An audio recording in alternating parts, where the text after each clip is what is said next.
গ্রাম বাংলার একটি পাটের জমিতে। এই পাট নিয়ে আজ গ্রাম বাংলার কৃষকরা অসহায়। আপনাদেরকে পুরো ভিডিওটা দেখাবো, আপনারা দেখতে থাকুন। আমরা কয়েকজন ভাইকে পেয়েছি, আমাদের সামনে রয়েছে।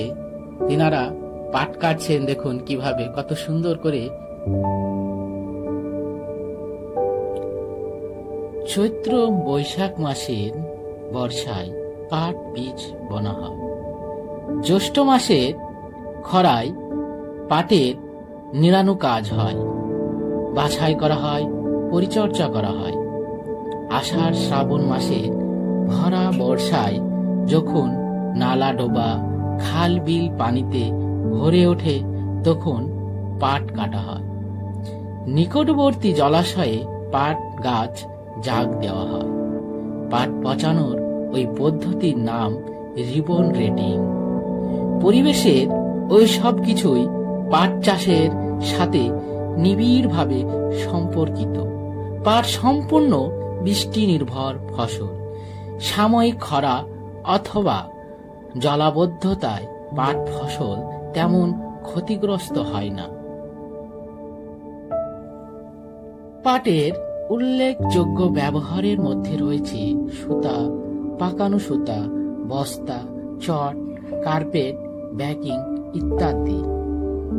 একসময় কৃষকদের বাড়ির ছেলে মেয়েদের পড়াশোনা, তাদের খরচ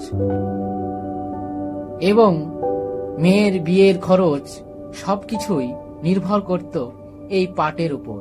কিন্তু বর্তমানে সেই পাট নিয়ে আর কৃষকরা ভরসা করতে পারছেন না, কারণ পাটের দাম খুবই অল্প।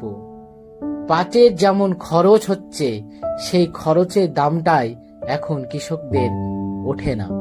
তাই পাট নিয়ে কৃষকরা খুবই অসহায়। পাট জাগ দেওয়া পুরোটাই নির্ভর করে বর্ষার জলের ওপর।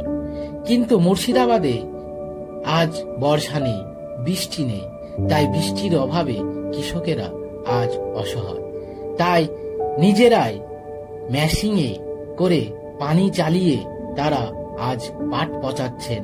কতই না কষ্ট, কতই না খরচ। তাই এই খরচের দামও তাদের ওঠে না। এখন কৃষকরা ভাবছে যে এই পাট চাষ না করে এর বিকল্প কোনো ফসল চাষ করা যায় কিনা, সেটা এখন মুর্শিদাবাদের মানুষ ভাবছে। কারণ মুর্শিদাবাদে পাট চাষ করে তেমনটা বাফা হয় না। বৃষ্টির অভাব, দাম কম থাকার কারণে পাট চাষ করে কৃষকেরা লাভবান হচ্ছেন না। পাটের দাম তারা পাচ্ছেন না। তাতে পাটের যে পরিমাণ খরচটা হচ্ছে, সেই পরিমাণ খরচ তারা পাট থেকে নির্ভর করতে পারছে না। পাট নিয়ে আজ বাংলার কৃষকরা, বিশেষ করে মুর্শিদাবাদের মানুষ অনেক অসহায়। বর্ষার দিনের এই পাট বর্ষার উপর নির্ভর করে থাকলেও বৃষ্টি তেমন মুর্শিদাবাদে হয়নি। তাই বৃষ্টির অভাবে আজও পাট জাগ ঠিকঠাক দিতে পারছে না কৃষকেরা।